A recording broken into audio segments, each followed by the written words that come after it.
ఈరోజు మేము మనోధైర్యం కోల్పోలేదు. ఈరోజు ఇంకా పట్టుదలతోని ప్రాజెక్టును పూర్తి చేయాలని ప్రభుత్వం భావిస్తుంది. అదే సమయంలో ప్రమాదంలో చిక్కుకుపోయిన వాళ్ళు, ప్రమాదంలో కుటుంబ సభ్యులు, అందులో ఉన్న కుటుంబాలు ఏవైతే ఆందోళన చెందుతున్నాయో, ఈరోజు ఆ 8 మందికి సంబంధించిన కుటుంబాలను ఆదుకోవడానికి తెలంగాణ రాష్ట్ర ప్రభుత్వం సిద్ధంగా ఉన్నది. ఆ కుటుంబాలను ఆదుకోవడం మన బాధ్యత. ప్రభుత్వం మానవత్వాన్ని చూపిస్తున్నది. ఇక్కడ ఈ రకంగా ముందుకెళ్లే సమయంలో మాకు సహకరించాల్సిన వాళ్ళు, ప్రాజెక్టు పరిశీలిస్తామంటే మేము పంపించినాం, ప్రాజెక్టును చూడమన్నాం, సూచనలు చేయమన్నాం. ఎవరు ప్రజాప్రతినిధులు ఎవరిని కూడా మేము ఎవరిని నియంత్రించలేదే, నిర్బంధించలేదే. గతంలో వాళ్ళు చేసినట్టు మేము ఏది చేయలేదే. ఇంత పారదర్శకంగా ప్రభుత్వం ఈ సమస్యని పరిష్కరించేటప్పుడు ఇంకా మమ్మల్ని తప్పుపట్టాలని మాట్లాడుతున్నారు. ఇది ఏమాత్రం సమంజసం కాదు. ఇప్పుడే మా చర్చలలో మనుషులు మిషన్లతో పాటు ఈ సమస్యను పరిష్కరించడానికి అవసరమైతే రోబోలను కూడా వాడండి అని చెప్పి ఇప్పుడు అధికారులకు మేము సూచన చేయడం జరిగింది. ఎందుకంటే హ్యూమన్ లాస్ ఉండొద్దు. ఇంకా ఫర్దర్ ఈ ప్రమాదాన్ని పరిష్కరించే దాంట్లో ఎక్కువ లోపలికి మనుషులు వెళ్ళి పనిచేస్తున్నప్పుడు ఇంకేదైనా అనుకోని దుర్ఘటన జరిగితే ఎవరికి కూడా చిన్న దెబ్బ కూడా తగులొద్దు. ప్రాణాల సంగతి చాలా దూరం. చిన్న దెబ్బ కూడా ఈ అధికారులకు ఈ సమస్యను పరిష్కరించడం దాంట్లో పాల్గొంటున్న సిబ్బందికి ఎవరికి కూడా చిన్న సమస్య కూడా రాకూడదు. ఏ సమస్య తెచ్చుకోకుండా ఉన్న సమస్యను పరిష్కరించాలనేది ప్రభుత్వం యొక్క ఆలోచన. అందుకే ఈరోజు అవసరమైతే రోబోలను కూడా లోపలికి పంపించి వీటికి సంబంధించిన పనులను చేయడానికి కూడా పరిశీలించమని ఇప్పుడు అధికారులకు ఆదేశాలు ఇచ్చినాం. ఉత్తమ్ కుమార్ రెడ్డి గారు కూడా వారి అనుభవాన్ని ఉపయోగించి ఈ రోబోలను కూడా అవసరమైతే తీసుకొచ్చి ఆ రకంగా కూడా ఈ సమస్యను అడ్రస్ చేయాలనే ప్రయత్నం చేస్తున్నాం. ఏదేమైనా రాష్ట్ర ప్రభుత్వము ఈ సమస్యని పరిష్కరించాలనే పట్టుదలతోనున్నది. ఈ సమస్యలో నష్టపోయిన కుటుంబాలను ఆదుకోవాలనే చిత్తశుద్ధి ప్రభుత్వానికి ఉన్నది. దయచేసి మీరు అందరూ కూడా ఈ సమస్యని పరిష్కరించడానికి ఆదుకోవాల్సిందిగా నేను విజ్ఞప్తి చేస్తున్నా.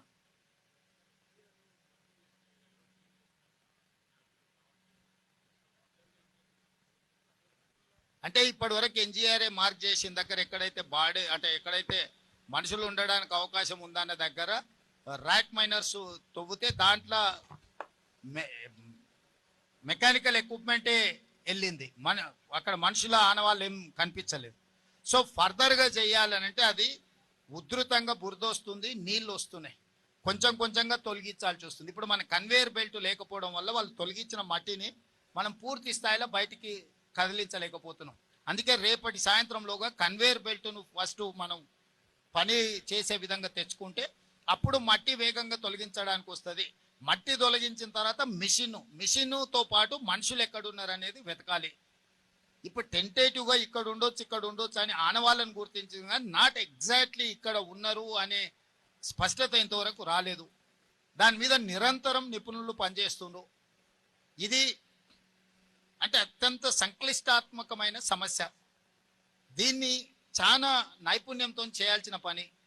అందుకే నిపుణులు అందరూ కూడా ఒక దగ్గర ఉన్నారు. నిపుణులందరిని కూడా కోఆర్డినేట్ చేస్తున్నాం. ప్రభుత్వం ప్రతి నిమిషం మీరు చెప్పండి, అసలు సంఘటన జరిగిన కొన్ని గంటల్లోనే సంబంధిత శాఖ మంత్రి లేకపోతే ఇక్కడ సంబంధించిన శాసనసభ్యులు, జిల్లా మంత్రి గారు, సాంకేతిక నిపుణులు అందరినీ స్పాట్లోకి వచ్చి పనిచేసిందా లేదా? మీడియా మిత్రులుగా మీరు మీ అబ్జర్వేషన్ చెప్పండి. ఎక్కడైనా ప్రభుత్వం యొక్క ప్రయత్నంలో లోపం ఉందా? ప్రభుత్వం నిర్లక్ష్యం ఎక్కడైనా ఉన్నదా? అసలు ఏది జరిగినా ప్రభుత్వం మీద ఏదో ఒక బురద జల్లాలి. ఈ బురద జల్లుడు ఆలోచనే వాళ్ళ మైండ్లో ఉన్న బురదంతా తీసుకొచ్చి ప్రభుత్వం మీద జల్లాలనుకుంటే ఎట్లా? సీఎం గారు 1978లో అంజయ్య గారి హయాంలో ఈ ప్రాజెక్టుకు బీజం పడింది. అయితే అనేక అవాంతరాలు వస్తున్నాయి. ఈ సంఘటన జరిగిన నేపథ్యంలో తిరిగి ఈ పనులు అంటే టీబీఎం మిషన్ ఆల్రెడీ కటింగ్ అవుతుంది, తిరిగి ఈ పనులను ఎంతలోపు మరి పునరుద్ధరించగలుగుతామని మీ ప్రభుత్వ అంచనాలో ఉంది? మీ ప్రభుత్వ అంచనా? అబ్దుల్లా గారు, ఇది 2 సైడ్స్ నుంచి, ఒకటేమో 23 కిలోమీటర్లు ఒక TBM tunnel bore machine drill చేయాలి, ఇంకొక సైడు 19.5 కిలోమీటర్లు. ఇటువైపు నుంచి 19.5 కిలోమీటర్ల దాదాపుగా 14.5 కిలోమీటర్లు ఇప్పుడు టన్నెల్ బోర్ పూర్తి చేసింది. ఒక 5 కిలోమీటర్లు ఇటువైపు నుంచి ఉంది. అటువైపు ఆల్మోస్ట్ 20 కిలోమీటర్ల పైగా అయిపోయింది. ఆ టన్నెల్ బోర్ మిషన్ ఒక 3.5 కిలోమీటర్స్ వేయాలి. ఇప్పుడు ఆ టన్నెల్ బోర్ మిషన్ని యాక్టివేట్ చేసి వీలైనంత వరకు ఇది రిపేర్ చేసుకొని ముందుకు పోయే క్రమంలో అటువైపు నుంచి కూడా తీసుకొస్తాం. ఎందుకంటే ఇది 2 వైపుల నుంచి పని చేసుకుంటూ వచ్చే విధానం. మిగతా ఎక్కడైనా టన్నెల్స్ ఒక సైడ్ నుంచి కొట్టుకుంటూ ఇంకొక సైడ్కి వెళ్ళిపోతారు. కానీ ఇందులో ఆ రోజుల్లోనే 2005-6లోనే ప్రపంచంలో అత్యంత అధునాతనమైన సాంకేతిక నైపుణ్యంతో రెండు వైపుల నుంచి టీబీఎంతో పనిచేస్తున్నాము. ఈ రోజు ఈ వైపు నుంచి ప్రమాదం వచ్చినా ఆ వైపు నుంచి పనులను వేగవంతం చేస్తాము. ఎందుకు ఇన్ని రోజులు తెలంగాణ వచ్చిన 10 సంవత్సరాలు ఆగిందంటే పనులే ఆపేసిండ్రు. దానికి సంబంధించిన విద్యుత్తునే బంద్ చేసిర్రు. విద్యుత్తు బంద్ చేయడం వల్ల దాంట్లో నుంచి వచ్చే నీళ్లు బురద అన్ని చిక్కుకుపోయి మిషన్లన్నీ రిపేర్కి పోయినాయి. ఇప్పుడు మనం వచ్చినాక వాటిని రివైవ్ చేసి ఆ కాంట్రాక్టర్లకు డబ్బులు కట్టి, విద్యుత్ శాఖకు డబ్బులు కట్టి, కాంట్రాక్టర్లను ఎక్స్పర్ట్స్ని ఇక్కడే కాదు అమెరికా కూడా మా మంత్రులు వెళ్ళి ఆ నిపుణులతోనే ఆ సంస్థలతో మాట్లాడి తిరిగి ప్రారంభించినాం. దానికి మమ్మల్ని అభినందించాలి. సరే, ఇప్పుడు వాళ్ళు 9 రోజులు అవుతుంది ఈ రోజు వచ్చే కార్మికులు 8 మంది, అంటే వాళ్ళు వైద్యపరంగా చూస్తే ఆలోచిస్తే వాళ్ళ పరిస్థితి ఎట్లా ఉండొచ్చు సార్? ఇప్పుడు రవి, ఇది అని మనం కాంక్రీట్ గా చెప్పడానికి వీల్లేదు. అన్లెస్ అంటిల్ ఎక్స్పర్ట్స్ లోపలికి వెళ్ళి మొత్తం విశ్లేషిస్తున్న వాళ్ళు ఇచ్చిన నివేదికలు మాత్రమే ముఖ్యమంత్రిగా నేను చెప్పగలను. నేను అట్లా కాకుండా డాక్టర్ లాగానో లేకపోతే ఇతర నిపుణుల లాగానో నేను ఏదైనా స్టేట్మెంట్ ఇస్తే అది తొందరపాటుతనం అవుద్ది. మీ అందరికి ఏం అవగాహన ఉందో మాకు కూడా సేమ్ అదే అవగాహన ఉంది. మీరందరూ ఏమనుకుంటున్నారో మేము కూడా అదే అనుకుంటున్నాం. కానీ ప్రభుత్వం ఏదైనా అధికారికంగా ప్రకటించాలన్నప్పుడు అధికారికంగా దాన్ని మనం కన్ఫర్మ్ చేసుకోవాలి. దేవాదులలో చచ్చిపోతే నాకు తెలిసి 9 మంది అనుకుంటా దేవాదుల్లో చనిపోయింది. 5 ఏళ్ల వరకు బాడీలు కూడా దొరకలే. 5 years పట్టింది ఆ రోజు.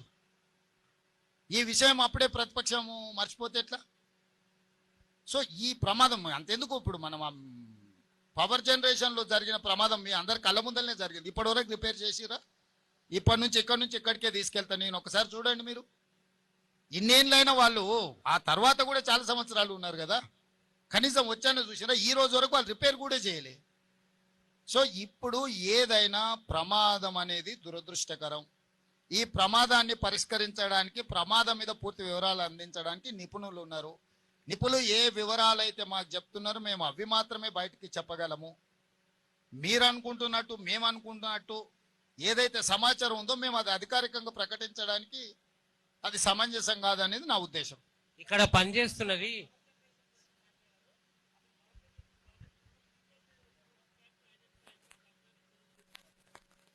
ఇప్పుడు ఆ పవర్ జనరేషన్లో ఉన్న సమస్యల్ని జనరేషన్ వాళ్ళకి చెప్పినాం.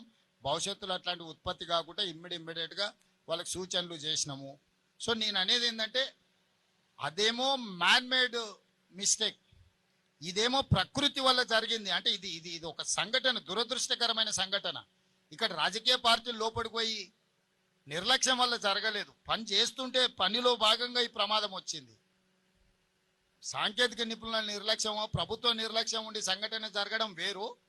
సాంకేతికంగా అక్కడ సడన్ గా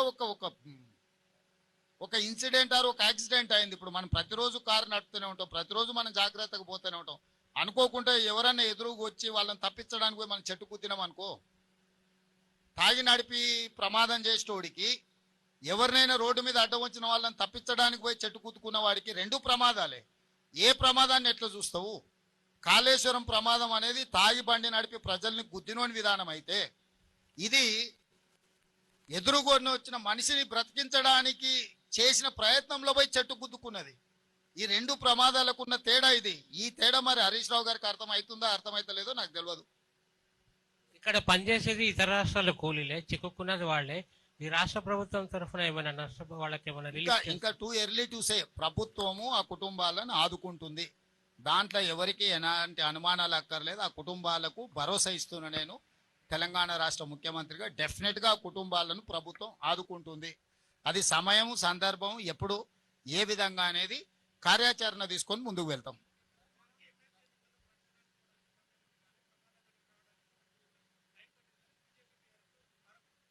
కరెక్ట్.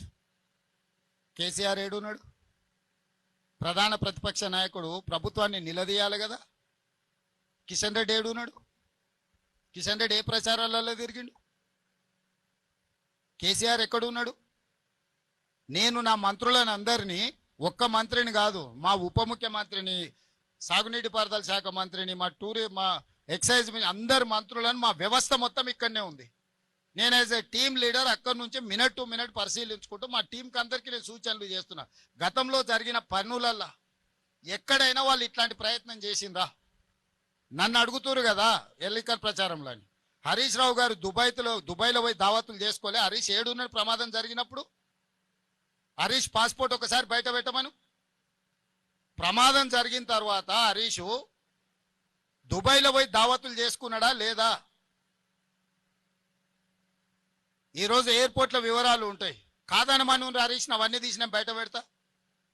అధికారికంగా ప్రభుత్వం నుంచి లేఖ రాస్తా. ఈ ప్రమాదం జరిగిన తర్వాత హరీష్ రావు దుబాయ్కి పోయి అబుదాబిలో 2 రోజులు దావతులలో మునిగి తేలింది హరీష్ రావు కాదని హరీష్ రావు గారిని చెప్పమను.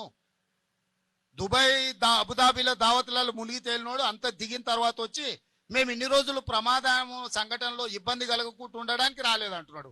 మరి ప్రమాద సంఘటనలో ఆయన వస్తే ఇబ్బంది జరుగుతుంది అంటే ముఖ్యమంత్రి వస్తే ఇబ్బంది జరగదా? ముఖ్యమంత్రి వస్తే ఇంకా పెద్ద ఎత్తున అంత రక్షణ వలయమంతా ఇక్కడికి వస్తుంది. అంటే సోయి తప్పి మాట్లాడితే ఎట్లా? నేను విమర్శించదలుచుకోలేదు, నేను అట్లాంటి మాటలు మాట్లాడదలుచుకోలేదు. నా పాయింట్ సింపుల్. అత్యంత దురదృష్టకరమైన ప్రమాదం జరిగింది. ప్రమాదం నుంచి ఎట్లా బయటపడాలి, ప్రమాదంలో నష్టపోయిన కుటుంబాలను ఎట్లా ఆదుకోవాలి, జరిగిన సంఘటన నుంచి ఎట్లా బయటకు రావాలని మేము ప్రయత్నం చేస్తుంటే ఎట్లా బురద జల్లాలి అని వాళ్ళ మెదడులో ఉన్న బురదంతా తీసి మంత్రుల మీద. ఉత్తమ్ కుమార్ రెడ్డి గారు నాకంటే ఎక్స్పర్ట్. వాళ్ళు ఈ దేశం కోసం సైన్యంలో పనిచేసిన వాళ్ళు. సైన్యంలో పనిచేసిన అనుభవాన్ని మొత్తం ఉపయోగించి ఈరోజు ఈ సమస్యని అడ్రస్ చేసిన. నేను వచ్చుంటే కూడా ఈ స్థాయిలో ఇన్ని ఏజెన్సీలను నేను పూల్ చేయలేకపోతుంటే, ఇన్ని ఏజెన్సీలను పిలవాలన్న ఆలోచన కూడా నాకు రాకపోతుండే. ఉత్తమ్ కుమార్ రెడ్డి గారికి ఉన్న ఆర్మీలో ఏదైతే అనుభవం ఉందో, ఒక సైనికుడిగా పనిచేసిన ఉత్తమ్ కుమార్ రెడ్డికి ఇట్లాంటి క్రైసిస్ని ఎట్లా అడ్రస్ చేయాలనో హీఈస్ ఎక్స్పర్ట్ ఆన్ దట్. ఆయన ఇక్కడ కూర్చొని సైట్లో కూర్చొని మానిటరింగ్ చేస్తే అసలు అర్థం పర్థం లేకుండా మరీ ఇంత దిగజారి మాట్లాడుతున్నారు. నేను ఎందుకు ఇట్లా తయారయ్యాను? అధికారం కోల్పోయింది సరే, కానీ మైండ్ కూడా కోల్పోయారా? అసలు ఏమైనా పిచ్చి పట్టిందా? అయింది వీళ్ళకి దయ్యం పట్టిందా? అబ్దుల్లా ఏదైనా మన నల్లమల్లలో ఈ దయ్యాలు వదిలించేటోళ్ళు ఉంటారు కదా, ఏమన్నా ఏ పార్టీలతోనే ఏమన్నా చెప్పి, నీకు తెలుసు కదా కొంతమంది భూత వైద్యులు, వాళ్ళతోనే ఏదన్నా చెప్పి సరే.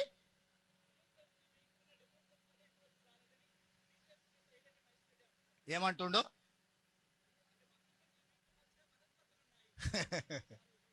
సరేలే సరే. ఇక ఆయన అనడం సరే, ఆయన అన్నది నువ్వు నన్ను అడగడం సరే, ఎందుకు లేదంతా.